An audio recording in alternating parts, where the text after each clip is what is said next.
दोस्तों, power star Pawan Singh के आज फाइनली गाना जो 100 मिलियन हो गया। कौन सा गाना है इसी वीडियो में शुरू से लेकर अंत तक बना रहिए। हमेशा ऐसा वीडियो न्यू इन्फॉर्मेशन जितना जल्दी लाने को मैं प्रयास करता हूं आप लोगों तक। पावर स्टार पवन सिंह का गाना था जिस गाना के नाम है सॉरी सॉरी।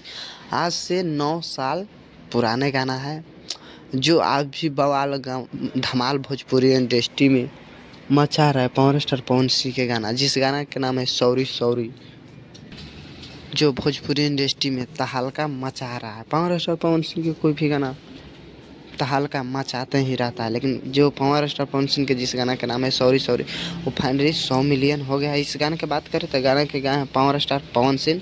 इस गाने को लिखे आज़ाद सिंह। इस गाने के जो जो भोजपुरी इंडस्ट्री में आज भी तबाही मचा रहा है, वो गाना जो फाइनली 100 मिलियन हो गया। आप लोग देख सकते हैं भोजपुरी इंडस्ट्री में पावर स्टार पवन सिंह के गाना अभी भी तबाही भोजपुरी इंडस्ट्री में मचा रहा है, मचावे करेगा। हम ऐसा वीडियो न्यू इन्फॉर्मेशन आप लोगों तक लाने का मैं प्रयास करता हूँ। पूरा वीडियो देखने के लिए धन्यवाद।